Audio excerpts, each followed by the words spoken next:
This is Madia-as Digdigan Buenaflor, extending an invitation to each and every one of you everywhere, as my way of commemorating the 75th anniversary of the end of World War II. I will read and serialize my novel, The Blood of Three, starting on Tuesday, August 27, and continuing episodes on Tuesdays and Thursdays. Follow the drama on my YouTube channel. May we forever exhale and inhale love and peace.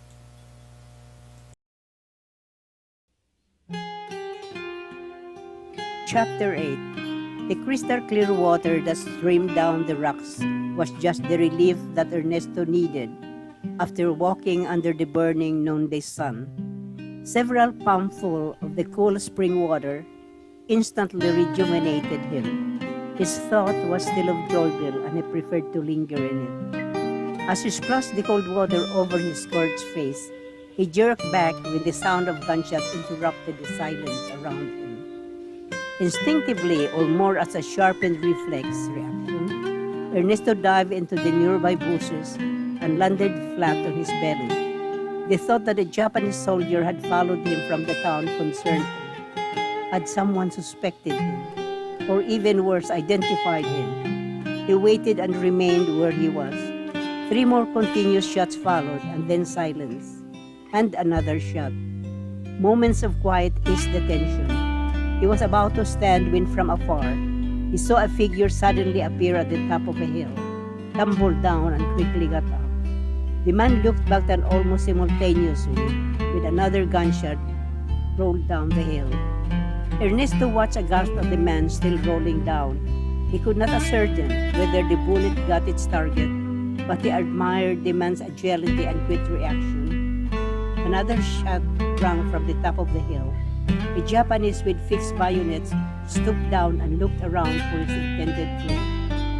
As Ernesto watched wide-eyed, hoping that the Japanese would not go any farther, he suddenly felt something creep into up his leg. Something cold and wet and snaking up high and higher. Fear gripped Ernesto upon realizing that it could be a leech.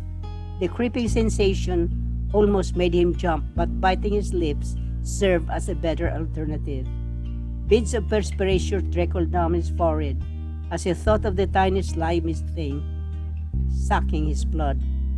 But it was far less deadly than the lead from the Japanese rifle. Ernesto held his breath. He peered at the Japanese once more. A few seconds later, he saw the Japanese survey the surrounding from a vantage point. Apparently satisfied that he got his target, he replaced his rifle on his shoulder and climbed back up and down the other side of the hill. Only after making sure that the Japanese had already gone far did Ernesto jump up to his feet, simultaneously clutching with his 2 hands the object in his leg.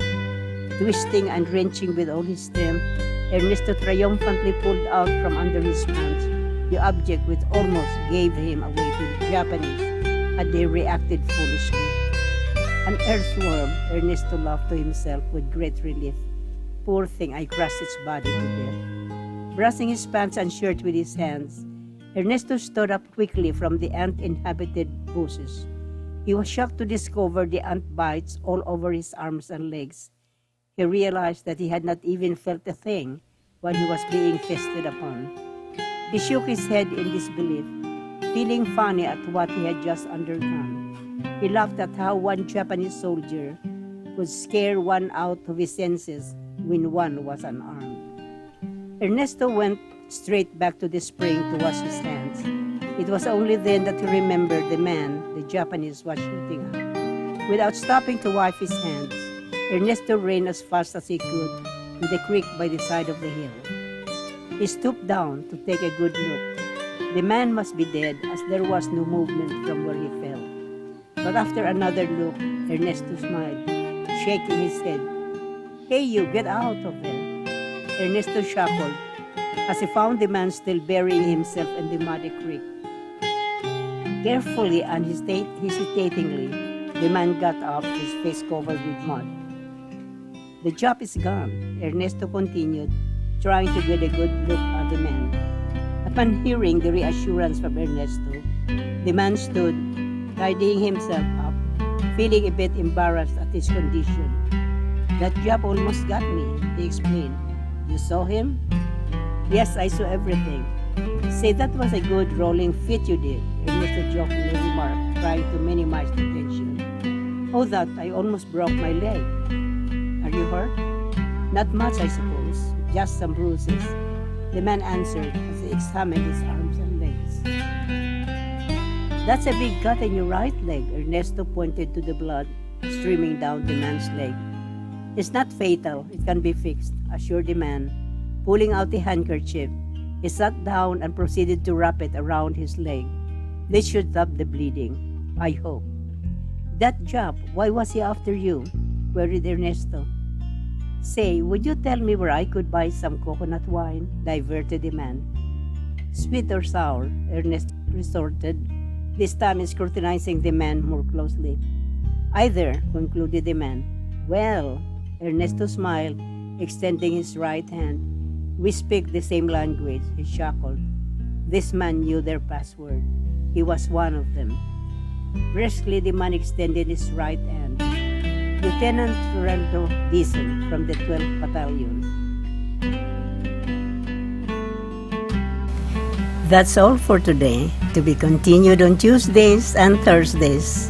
I hope you will inspire me with a like, share, and subscribe.